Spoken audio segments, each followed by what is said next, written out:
Nafi Talks, you are loved. Hari ini saya punya tamu kemarin itu, boleh ngomong nggak ya?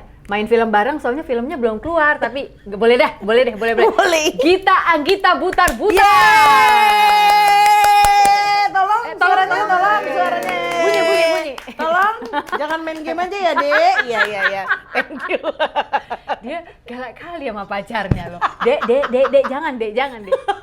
Udah gitu makanan yang gagal-gagal kok masak, aku rasa dia duluan. Ke dia duluan dong. Iya. Kan emang kayak gitu, kalau ratu nggak boleh menerima masakan yang ada racunnya. Bener, walaupun ratunya sendiri yang meracuni. Iya.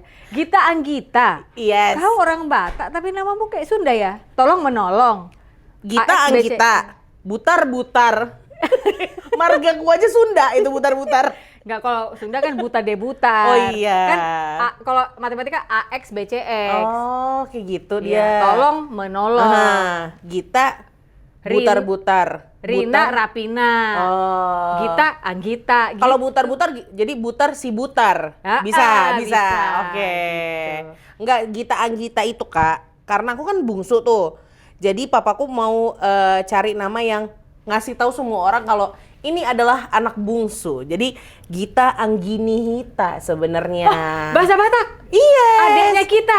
Gita gitu. Angginihita. Gita adalah adiknya kita gitu. Oh, gemes. Gemes ya. Iya. Itu Ya, kayak mamaku. Raphita. Raphita. Iya. Oh, itu Mari nge-rapnya kita. sama-sama. Enggak, mari kita sama. Raphita. Iya gitu. Let's go. Gitu. Tuh kan ada kan Kak, gitu kan Iya. meaningnya tuh nama Batak itu lah Gita Anggita butar-butar. Tapi kalau di akte Angginihita. Enggak, Anggita. Jadi Gita Anggita. Cuma karena bapakku nanti kalau ku kasih nama Angginihita, Batak kali nih katanya. Jadi Anggita kan aja gitu. Enggak kok, padahal Asik-asik aja ya. Oh, kalau Batak kali mungkin Angginihuta dari huta. Adik dari kampung gitu ya. Hita. Anak bungsu dari tiga bersaudara. Dari hasil aku intip, kau bercerita di storymu, kau ini anak ketiga, berarti yang nomor satu itu abang. Cewek. Oh, justru yang cewek. Cewek. Apa Dona Clara. Itu, Yes. yang itu nomor satu. Itu Mas? nomor satu. Oh, yang abang itu nomor dua. Dua. Oh, jadi Dijepit antara dia. Dona Clara sama Angginihita ada cowoknya. Ada Anton. Anton. Oh, bedanya sama si kakak ini berapa? Dia 2 tahun, pertama dan kedua tuh beda 2 tahun. Nah, yang kedua ketiga beda 5 tahun. Berarti kau sama kakak Dona itu? 7 tahun. Bedanya. lumayan Emang aku adalah anak yang tidak diinginkan sebenarnya dan tidak diprogram karena mama sama papaku tuh pengennya punya anak 2 doang, Kak. Bukan tidak diinginkan. Tidak direncanakan ya kan. Iya, Jadi iya. cuma merencanakan 2 anak lah, ngikutin apa kata pemerintah Iya. ya kan. KB dong gitu kan. Terus ketika pulang kampung tuh papa ketemu sama opung Boru, terus ditanya, "Anakmu udah berapa sekarang, Mang?" gitu kan. 2, Mak gitu. Janganlah 2, kau aja 3 bersaudara, tambahlah 1 kata opung. Oh, oke, Mak gitu. Pas aku lagi diproses bikin, lagi pre-order kan ceritanya. PO meninggal opung boruku gitu. Harusnya mah nggak usah request opung. Kurasa kalau nggak request opung masih ada sampai sekarang. Canda opung. Maafin aku. Oh, gitu. Kak. Tapi mama orang Batak juga. Orang Jawa. Oh, Kakekku dari Solo, Kak. Solo tung nang Ningkung, iya. Makanya kan aku kayak kalem, tenang, tidak berapi-api itu dari daerah Soloku, Kak. Ya. Langsung takut mundur ya. Iya. gitu. Oh, jadi memang ada Solo. Ada kakekku Solo, tapi dia kayak merantau ke, kan dulu kan Kak kalau misalnya perkebunan tuh PTP. dari Jawa semuanya transmigran gitu kan. Nah, kakek itu papanya itu katanya sih abdi dalam, aku juga nggak ngerti kali sih. Tapi ikut pindah gitu, kabur mereka Keraton ke Surakarta. Sumatera. Iya. Oh, berarti jadi Jawa transmigrasi nggak pakai S? Iya, Jawa transmigrasi ya. Ya. Ke sono. Iya. Ya udah, terus ketemu sama Boru Siregar dari pihak mama tuh. Gitu. Oh. Ya adalah darah-darah Solonya gitu. Solo. Nah. Oke. Makanya aku suka makan es dawet di Solo. Kalau baru landing pasti aku nyari es dawet di hubungannya? pasar. Karena darah Soloku menggelegak, Kak, kayak aku butuh es dawet gitu. Dan ngomongnya dawet ya, Dawet. bukan cendol. Oh iya, pakai H juga ya. Dawet. Dawet. Gitu. Oh gitu. Tapi kau bisa bahasa Jawa? Saged basa Jawi? Enggak. Boten? Siti. Oh. Kula nuwun. Oh, itu cukup. Iya. Enough to get by ya. Yes. Iya. Sama kayak aku kalau misalnya di Jawa, mohon maaf memang darahku ada katanya dari Jawa. Tapi tolong aku paling nggak bisa kalau lagi ke Jawa kalau misalnya lagi nanya arah, Kak.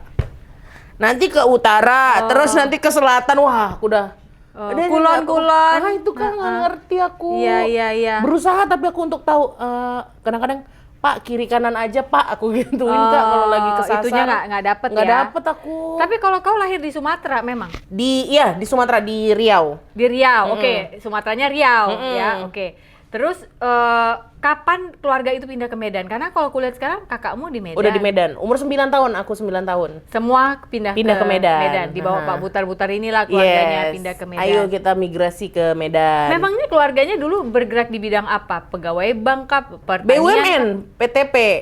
Si bapak nih? Papa kerja di perkebunan Nusantara. Dari Nusantara 5 itu di Riau, pindah ke Nusantara 3 di Sumatera Utara gitu. Ya udah, sampai selesai deh di Mama situ. ibu rumah tangga? Ibu rumah tangga. Oke. Gitu. Lalu muncullah ketiga anak ini. Nah, dari tiga ini sepertinya ya sampai dengan hari ini terlihat kaulah yang paling banci tampil. Yang paling Yes, gitu kan? paling ngelawan di keluarga, pokoknya paling beda sendiri aku, Kak. Anak ketiga ini. Anak pertama, anak kedua ngikutin papa sama mama kalau SMA tuh IPA, karena pinter-pinter. Aku nggak pinter, Kak. Aku nggak pinter kayak kakakku, nggak effort kayak abangku. Jadi aku kalau misalnya saya tidak mengerti matematika. Ya udah. Ya udah. Aku suka sejarah, ya udah aku. Berarti kulik. kalau dulu nggak suka sekolah? Suka aku, Kak. Aku suka sekolah. Demi berteman? Demi bertemannya. Demi belajar sejarah. Aku suka pelajaran sejarah, Kak. Oh, kan Suka. hafalan ya? Hafalan, tapi aku suka kayak jadi ternyata raja ini dulu ya, aku ingetnya ya. Dulu raja ini aku bahkan sampai tahu nih, raja ini anaknya siapa, ke mana gitu-gitu, Kak. Oh, humaniora. Oh gitu ya. Kau suka dengan budayanya pada saat itu, habit-habit orang pada masa Yes, itu. iya. Kenapa dia istrinya harus banyak? Nah, itu. Anak yang dari ini jadi apa gitu ya? Kenapa raja Human yang ini interest-nya jahat? besar. Yes, gitu. Oh. Itu kali ya, Kak ya. Terus itu yang bikin kau waktu kuliah juga ilmu Kesejahteraan sosial. Enggak, memang dapet. Emang ini aneh banget nih. Aku tuh ya Allah, maaf banget nih untuk alma mater aku cinta usu. Jadi aku tuh aku pengennya ilmu komunikasi karena aku pikir aku suka ngomong gitu kan. Ya udahlah ilmu komunikasi, tapi kan again aku bandel. Aku disuruh bimbingan aja sama papaku, dibayarin 1 tahun, aku cuma masuk 1 kali, Kak. Bimbingan apa? Bimbingan sekolah kayak misalnya mau SNMPTN. Bimbel? Iya, bimbingan belajar nih. Aku kan kelas 3 harus 1 tahun itu bimbingan. Didaftarin sama papaku 1 tahun. Aku masuknya 1 aja. Sisanya kau kemana? Ke Gramet, baca buku, baca komik. Oh, karena menurutmu itu membosankan? Membosankan. Maksud aku kayak, ya udah kalau misalnya rezeki aku masuk kuliah di situ, pasti Dapatlah aku dapet itu gitu. Lagian aku nggak bodoh-bodoh banget. Aku juara, Kak, dulu, Kak. Juara kelas? Juara kelas aku. Juara 1, juara 3, juara paling bodoh kali aku tuh SMA juara 9. Ih, hebat loh. Paling itu udah. Aku 10 besar nggak pernah seumur hidup. Oh, karena mungkin bapak kakak nggak mukulin kakak pakai ini kali ya, pakai tali pinggang, swap gitu. Justru kebanyakan mukulnya. Sama ya, Kak. Papaku juga kayak gitu. Kalau misalnya ada anaknya, kakakku sama abangku tapi kak kenanya, aku udah nggak kayak gitu. Kalau misalnya mereka dari ranking 1 nih, tetap ranking 1, tapi nilainya turun, Kak. Langsung gimana raport? 92 nih, Pak. Iya. Cawu lalu 95. Catur bulan. Catur bulan ya. Cawu sebelumnya 95. Oke, udah tahu kan hukumannya apa? Upah. Kakak buka bajunya dibakar. Abang sepedanya Bajunya dibakar. Dibakar, Kak. Halo, Pak Butar, I love you. Dibakar. Tahu hukumannya kan kalau misalnya nggak belajar gitu. Oh. Nah, kalau aku, makanya kenapa aku masuk IPS, kalau misalnya si Gita nilai ujiannya dari 9 jadi 7, terus gini, nggak apa-apa lah ya Boru, nanti belajar lagi ya Boru gitu. Oh, Makanya gitu. kakak sama abangku benci banget sama aku. Karena katanya terlalu dimanjain, iya gitu, Kak. Oh, dikasih gitu? Dikasih, dibolehin. Kenapa itu menurutmu ya? Mungkin karena bapakku udah nggak punya kekuatan untuk mukulin lagi gitu kan, atau marah-marah lagi, dan udah ngerasa kayak, karena perbedaan umurku jauh juga ya dari kakak sama abangku, jadi mungkin emosi papa dan semangat papa untuk mendidik anaknya abis di kakak dan abangku. gitu dilihatnya aku kayak udahlah jadi juga gitu kali nanti. Atau amanah dari opung, inilah anak yang kata mamaku dulu harus Mungkin ya Kak. ada di dunia ini gitu. Atau mungkin karena aku manipulatif, kalau misalnya dimarahin papa langsung kayak Kan yang lain juga gitu. enggak, Kok takut kena? Kak, diam kayak iya pak gitu Kak. Oh, kalau kau langsung Nangis, air mata berderai. buaya itu, gitu dah. Jadi nggak dimarahin aku kalau misalnya nilai jelek, nggak juara itu nggak dimarahin. Apa yang terjadi waktu selesai dari USU itu kau kan selesai itu S1. Terus kau pindah ke Jakarta? Kan ada radio, Yes. ada presenter. Kau masuklah itu ke Trax ya dulu? Dulu Trax. Trax FM itu pertama kali kau Itu kerja pertama kali di di Jakarta? Jakarta, Oke. yes. Nah, dari mana kau tahu, ada radio di Jakarta namanya Trax, masuklah aku ke situ? Aku dari semester 2 aku udah siaran di Medan tuh Kak. Selama 6 tahun di Kiss FM. Itu yang bikin aku lulus kuliah juga lama. Karena aku semester 3 langsung udah siaran. Sambil kerja gitu. Terus abis itu papa meninggal, aku kayak nggak bisa aku bertahan di Medan karena selalu keinget papa terus. Akhirnya aku memutuskan ya udahlah aku hijrah aja ke Jakarta. Waktu itu aku ditawarin jadi co-host di Kompas TV. Oke. Ya kan, terus oke lah boleh lah, ini ada pekerjaan yang setidaknya bisa bikin aku makan setiap bulannya gitu. Berdua tadinya. kan itu waktu itu ya? Iya, sama Bang Ringo. Ringo. Yes. Agus Terus Rahman, ya. Pas dikasih tahu pas dikasih tahu Git, ini kita tinggal 5 episode terakhir karena mau bungkus acaranya. Waduh, gimana ya, balik aja kali ya ke Medan gitu kan. Karena udah rasa dukaku sudah sedikit bisa aku redam kehilangan papa. Terus tiba-tiba aku diajak jadi bintang tamu Cosmo dulu, Cosmo radio ya kan. Nah, pas dijadiin bintang tamu itu aku tiba-tiba abis selesai siaran aku dipanggil sama program direkturnya Trax FM.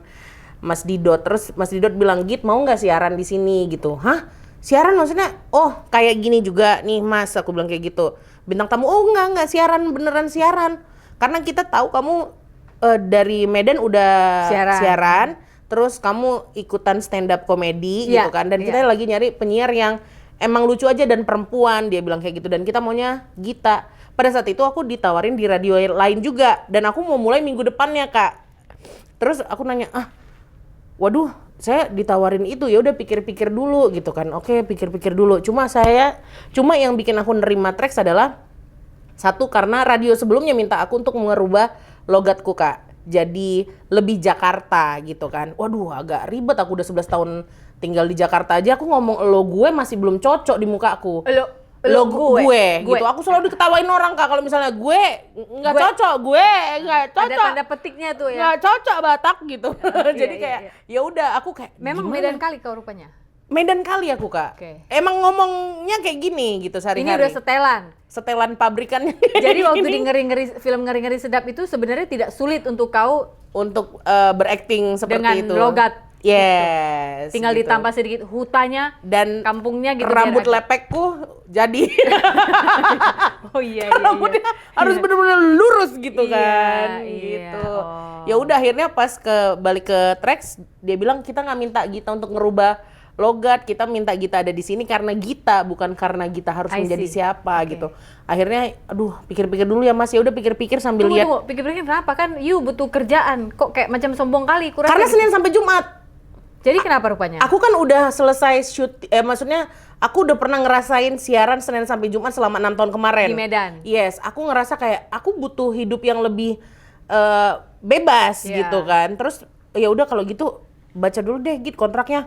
Oh, pas aku buka halaman kedua apa ketiga aku tengok per jam segitu langsung bilang, "Bang, tanda tangan aja Bang sekarang." Aku bilang, "Sekarang aja nggak apa-apa." Kenapa? Gede Kak gaji. Oh, beda sama yang di kampung itu. Beda banget kan gaji penyiar di Medan sama di Jakarta. Aku bilang, "Hah, ini per hari Bang?" gitu. "Enggak, ini per jamnya." "Udah sekarang aja Bang, udah deal." Aku gituin Kak. Dibaca dulu Git, nggak usah sekarang aja. Nggak baca. Ini soalnya kau harus jual ginjalmu setengah. Nggak apa-apa Bang. gitu. Dari situ. Di situ sama Randika Jamil 5 tahun sama Bang Dika. Dia stand up juga kan tadinya kan? seniorku. Dan Bang dia Dika. logatnya apa? Sunda. Oh, jadilah kau sama akang-akang Sunda dengan Akang-akang Sunda. kakak-kakak Diajarin Medan. ada tuh ngena, hanet, asupken. Hai Randika, I love you, my love. Oh gitu. Itu bahasa Sunda pertama aku tuh Randika Jamil. Oh gitu. Berapa lama kau bertahan di Trax itu berarti? 5 tahun sama Randika Jamil, 1 tahunnya sama Surya Molan. Oh, Surya Molan itu di situ juga ya. Yes. Oke, berarti karakter seorang Gita yang kakak-kakak Medan ini diterima lah di kota besar Jakarta ini pada tahun itu. Pada tahun itu 2014. Happy dong? Happy banget. Uang ada. Uang ada, terus ilmu. Aku suka sesuatu yang baru, aku suka tempat-tempat yang mengajarkan aku banyak hal gitu Kak. Jadi ketika aku memutuskan resign dari satu tempat biasanya karena sudah semua ilmunya aku serap gitu. Musimnya sudah berlalu. Musimnya udah berlalu. Sudah waktunya next. Yes, Oke. gitu. Nah, waktu kerja di situ berarti waktu itu Bapak masih ada? Udah nggak ada. Udah nggak ada. Udah nggak ada. Mama masih ada kan Masih ya ada. waktu itu. Jadi kau bilang lah aku udah dapet kerjaan yang bagus nih, yang stabil nih, siaran lah aku di sini. Apa kata orang mama, orang abang, orang kakak pada saat Oke, nice gitu. Karena memang dari dulu kan aku sejak semester 3 siaran di Medan itu aku memang udah nggak pernah minta duit dari mama. Kuliahku udah aku bayar sendiri, emang kuliah negeri. Aku ingat dulu SPP aku 350 apa 375 per semesternya Kak gitu. Jadi main-main doang, cuma memang benar-benar main-main. Tapi ketika aku pindah ke Jakarta, aku sudah tidak punya papa. Aku berjanji sama papaku ketika papa pergi, aku akan melengkapi kebutuhan istrimu seperti yang kau lakukan sepanjang hidup mamaku. Jadi aku adalah tulang punggung untuk mamaku saja gitu kan. Wait, umur berapa itu waktu Bapak meninggal? 27 aku. Oh. 27 Tapi tahun. kan kamu anak ketiga, biasanya beban itu tuh anak pertama loh yang mikirin biasanya. Apa yang membuat si Ade, si Anggi, Nihita ini berpikir bahwa mama perlu di-provide? Karena kakakku udah punya keluarga kan. pada Kakakku saat punya itu udah keluarga. pada nikah. Ya, sudah pada nikah. Abangku juga udah berkeluarga. Menurut aku kenapa enggak gitu? Mereka udah punya keluarga barunya walaupun aku tahu kakakku sama abangku tidak akan lepas tangan urusan mamaku karena itu janji kita semua. Tidak akan membuat mamaku kehilangan, kok berbeda ya setelah papa nggak ada, nggak akan. Bahkan kalau bisa berlebihan gitu kan. Dan tapi aku secara sendiri sadar kalau ketika orang sudah berkeluarga pasti prioritas mereka Ke keluarganya dong gitu. Dan aku sebagai adik, aku single, aku nggak punya beban apapun selain mamaku, kenapa enggak itu aku yang provide gitu Kak. Dan mama waktu kamu bilang gitu? Oh dia seneng, tapi mama tuh nggak pernah mikirin, mamaku tuh nggak pernah minta apapun Kak. Nggak pernah minta duit, nggak pernah minta aku cepet nikah. Dia cuma minta kalau misalnya sekali pulang ke Medan, bawa dia ke toko emas. Oh kursnya itu ya? Kurs. Jadi aku nggak perlu duit nih, tapi kayak ini cantik gitu. Mama aku tuh gila-gila emas. Halo Bu Nani gitu. Iya. Walaupun dia Jawa, kayaknya darah Batak suaminya mengalir juga di dia gitu. Nggak ngerti deh Kak. Kayak Toko gitu emas dah. sekali ya? Toko emas sekali dia. Nggak ngerti dia emas warna putih, nggak ngerti. Harus kuning. Kuning, semakin kuning itu semakin bagus. Iya kan Kak? Iya. Gitu dah. Oh, jadi kursnya itu ya kalau sama Yes. mama. Love language. Love language mamaku adalah gold. Harusnya ada tuh satu lagi. Iya. Gitu dah. Oke. Lalu dari Trax itu kau mulai dilirik untuk main film di situ, benar? Dari situ. Sempet nggak sih kau geluti dunia presenting lebih dalam lagi sehingga jadi MC yang sering? Jadi bukan ya sekedar nih kalau ada MC nge-MC gitu. Tapi Sekedar. lebih ke sekedar. Yes. Jadi tidak build karir di MC ya. Build karirnya di radio personality. Yes. Terus ketangkep sama film. Film, betul. Siapa waktu itu pertama kali mengajak? Pertama kali aku tuh yang ngajakin Yang Cosmic 8 itu ya? Iya, Part 1, part 2 itu. betul. Ya Allah, lupa lagi aku. Apa ya filmnya ya? Komik. Komik 8 ya? Komik 8. Oh, bukan Cosmic, Komik 8. Komik 8. Ya, itu di situ itu film. Film. Besutan siapa tuh? Siapa produser? Mas Anggi. Oke. Anggi Umbara, Falcon kalau kita nggak salah. Nah, aku tuh film pertama aku tuh main barengan sama Bene, Lolo, Boris, sama Gita. Kalau nggak salah berempat kita tuh, Kak. Udah kenal orang-orang itu sebelumnya? Tahu kalau mereka Batak-Batak? Tahu. Karena kan mereka dari stand up juga kan, Kak. Kan komunitas stand up itu sangat erat ya. Dari Sabang sampai Merauke. Jadi dan aku, Lolo, Babe, Cabita, almarhum Indra Jegel itu kan memang dari komik Medan dan kita sering nongkrong di Medan. Gitu. Di Medannya udah sering nongkrong. Sangat sering. Jadi udah saling kenal. Sangat kenal. Oh, sama-sama lah kita di Jakarta ini Iya, kan. struggling. Gitu. Makanya aku sama mereka semua itu dulu kalau misalnya kita masih single-single ya di tahun 2014-an itu kita semua udah pindah ke Jakarta, kita tuh sering kumpul hanya untuk ngasih tahu apa yang udah apa yang updatean, kau udah dapat apa, kau butuh apa, aku bisa bantu apa, kau mau bantu apa gitu. Oh. Segitunya kita. Segitunya. Sekakak adik itu. Dari Sumatera pada saat itu cewek cuma kau aja? Cuma apa? aku. Yang lain kan laki-laki kan? Makanya mereka kayak kakak banget dan aku ngerasa mereka tuh adik-adik aku gitu. Makanya waktu zaman COVID tuh aku tahu mereka kayak nggak bisa kemana-mana nih, aku ngirimin makanan buat mereka, aku masakin. Pas pula kau suka masak. Yes, gitu.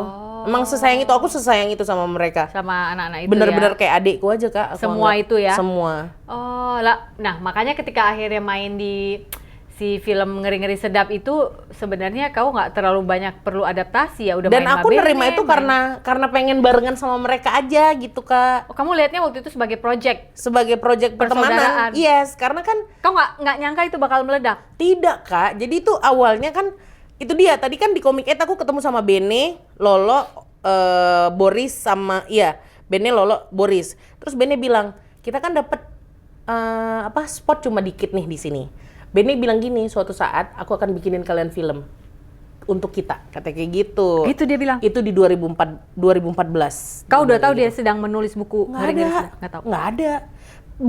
Buku Ngeri-Ngeri Sedap kan nggak ada hubungannya sama film Ngeri-Ngeri Sedap, tapi aku baca buku dia. Itu waktu dia masih kuliah di UGM kalau aku nggak salah, aku udah baca buku itu.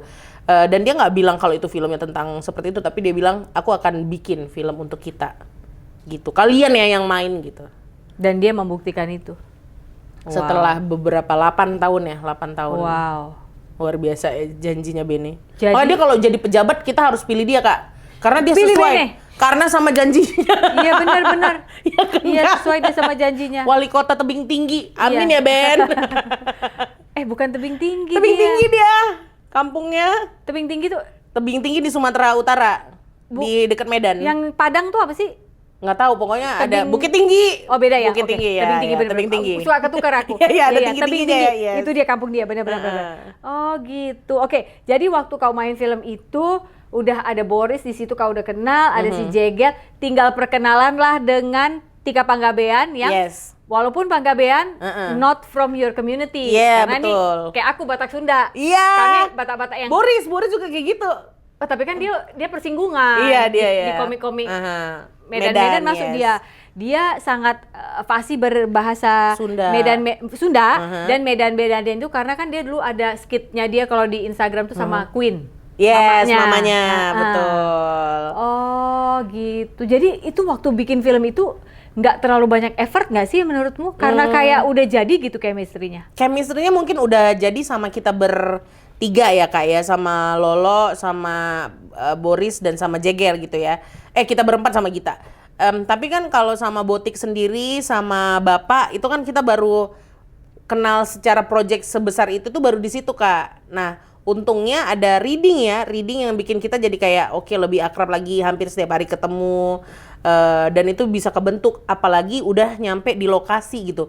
Satu hotel, tiap hari ketemu, nongkrong bareng gitu. Jadi kayak ya udah chemistry-nya dibangun di situ. Apalagi Botik itu kan nggak susah untuk dicintai ya, Kak. Adorable Iya kan? Emang udah lovely, emang bener-bener kayak ini mama kita lagi nih.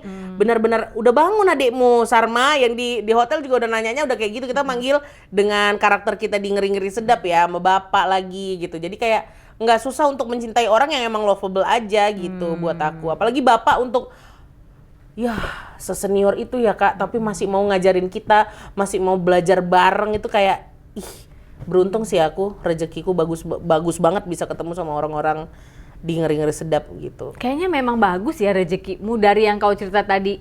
Pindahlah aku ke Jakarta, dapatlah kerjaan Trax, dikejar malah. Kau kan nolak, males lah aku kayak orang kantor. Iya. Pas buka, segini dibayarnya. Ayolah gas gitu. Gas gitu kan. Gak lama dari situ pasangan siarannya juga menyenangkan. Gak lama dari situ tanpa diminta film pun ngejar-ngejar. In a way ya, maksudnya kau gampang ditemukan gitu loh. Ya beruntungnya. Di saat semua orang mungkin harus berpeluh-peluh ngantri untuk casting, sekedar ketemu casting director aja. Betul, gitu loh. iya, Kau betul, langsung memang casting tetap, tapi udah kau ikut ya, udah kayak diproyeksikan gitu.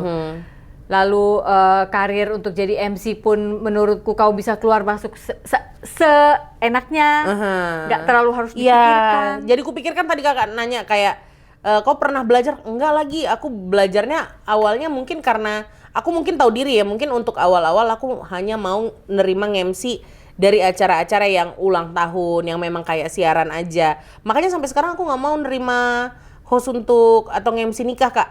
Oh nikah kau nggak berani? Nggak berani aku kak.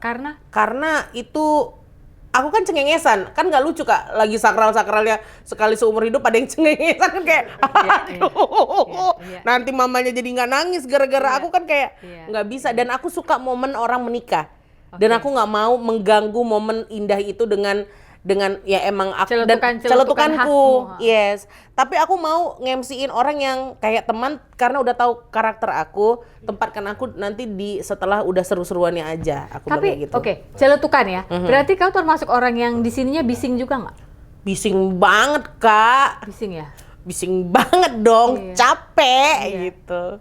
Overthinking nggak? Bah, sayang tolong kasih tahu. Overthinking? Iya bisa aku kak, overthinking nangis di mobil tuh bisa banget tuh. Oh. Bisa banget. Soalnya kamu kayak happy go lucky gitu. Kelihatannya. Iya. Tapi kan aku juga ngambil kelasnya almarhum Reza Gunawan. Oh wow, oke. Kalau udah ngambil kelasnya Reza Gunawan berarti deep thinker. Mohon maaf sebelumnya. Yang sudah sampai di sana udah agak sekarat-sekarat ya mampus dulu kita. Pada suatu siang setelah sebuah serangan kecemasan terjadi kembali pada saya digerakkan untuk kembali ke rumah ayah, meminta maaf atas semua kesalahan saya. Saat itu, saya menangis sebagai anak kecil yang tidak bisa ditenangkan. Saya tidak percaya bahwa kepala saya sedang dielus orang yang selama ini saya rindukan. Miracles do happen. Ternyata manusia dapat berfungsi di dalam masyarakat seakan-akan nothing is wrong, tetapi tidak akan bisa bertahan lama. Pertahanan hancur juga lambat laun. Overthinking at its best is happening day after day. Padahal jangan lupa bahwa the truth is, Dia begitu sayangnya kepada kita ciptaannya. Oleh sebab itu, kita memang butuh Tuhan sebagai tempat untuk meminta ampun. Bertobat dalam artian percaya bahwa kita sudah Dia ampuni. Selamat mencerna pelan-pelan teman. I hope that you'll always remember that you are loved. You are not a problem. Buku ini sudah bisa didapatkan di toko buku Gramedia atau toko-toko buku besar lainnya ataupun secara online. Get a copy of my book today. Jangan di-overthinkingin. See you around guys. Sebelumnya yang sudah sampai di sana udah agak sekarat-sekarat ya mampus dulu kita sebagai sesama alumni. Oh iya kakak juga. Iya dong. Iya. Kan bermula dari dia adalah teman kita, bermain di piano di perkawinan kita. Iya. Lalu pas aku hamil kami menjadi kelinci percobaan beliau. Yang zaman dia masih ke rumah aku tuh Git. Oh. Gue tusuk jarum sini. Sakit. Oh ya sebentar. Lah kok pindah. Oh gitu ada gitu kak. Ya iya ampun. sampai akhirnya mulai lebih dia kan mendalami nggak hanya awalnya kan acupuncture ya lama-lama dia punya banyak modalities gitu sampai aku sama Pongki yang wah dia jadi nih emang dia serius banget gitu. Luar jadi, biasa. Traumaku sembuh kayaknya dari almarhum. Sesi-sesi bersama dengan. Cuma satu kali kak aku ikutan. Oh dia emang punya pengkalimatan yang luar biasa ya kak. Kok Iya. bisa lagi orang rame tapi sepertinya dia berbicara hanya padaku. Iya. Ya kak ya? Iya. Luar biasa sih. Memang intentional orangnya. Iya benar. Iya sih. Iya gitu. Aku sembuhnya sama beliau. Ternyata aku selama ini ku berisik tuh karena mungkin aku masih belum bisa termanage. betul fakta bahwa aku sudah kehilangan bapak aku karena aku kan deket sama bapak aku. Jadi kayak pas kehilangan dia ternyata aku goyang. Umur jadi berapa sih tuh? 27 padahal loh kak. Tapi kan aku sangat dekat sama papaku. Terjadi tiba-tiba nggak sih? Tiba-tiba banget. Dia cuma papa ke rumah sakit nih. Kelingking kaki papa hitam. Paling juga dipotong bentar doang gitu. Udah dipotong. Diabetes dari tahun 87 sejak aku belum lahir. Terus selesai operasi. Nah, itu dia Kak. Aku tuh pas papa lagi sakit, aku lagi karantina suci stand up comedy. Jadi ketika papa masuk rumah sakit tuh aku karantina, terus aku pulang ke Medan karena seminggu cuma 3 hari di Jakartanya, selebihnya pulang ke Medan. Februari aku ingat. Terus tiba-tiba aku pulang, papa masuk rumah sakit. Terus dikabarin sama Jakarta, kita pending 2 minggu ya, nggak ada syutingan karena aku nggak ngerti, lupa ada masalah apa. Tapi nggak ada 2 minggu. Oh, aku ngerawat papa di rumah sakit. Terus papa operasi. Hari papa operasi itu besokannya aku langsung balik ke Jakarta. Aku pulang sehari kemudian papa meninggal. Jadi kau berpikir bahwa paling masuk dirawat selesai ini nggak ada. Udah gitu aja. Dan aku sedihnya adalah obrolan terakhir aku sama papaku lewat telepon itu adalah ketika aku tereliminasi. Hah? Tereliminasi dari Suci. Sudah ketahuan tereliminasi, Yes. lalu telepon. Papaku telepon karena papaku bilang dia manggil-manggil namaku, kakakku nelfon, terus aku lagi sedih karena aku tereliminasi. Karena aku pikir, ya panjang nih urusannya. Aku pikir aku di Suci itu akan panjang, ternyata aku tereliminasi karena mungkin aku nggak ada alasan sih, tapi memang aku nggak fokus karena bapakku lagi sakit. Terus papa mau telepon Gita, oke. Tapi kondisi papa lagi ngedrop aja nih dek gitu. Iya besok aku pulang kok, aku bilang kayak gitu hari Jumat. Dia nelfon hari Kamis kalau nggak salah apa Jumatnya gitu. Terus papa telepon, matanya terpejam karena papa udah nggak bisa buka matanya kata kakak kan. Sudah telepon dia bilang, halo nak, ya pak, gimana nak gitu dengan suara lirihnya. Aku nggak sanggup untuk bilang aku tereliminasi. Emang dia nggak lihat di? Enggak, kan syuting kan kayak minggu depan enggak. Terus untuk live tapi live direkam gitu loh kak, tapi Live on minggu tape, depan yes. Tapi ditayangkannya tunda. Yes. Itu agak menyakitkan ya? Menyakitkan kan karena kak? kita udah tahu kita gagal. Tapi aku harus berbohong. Dan minggu depan kita nonton lagi kegagalan Iya, itu ya. itu. Ih, tega kali kan.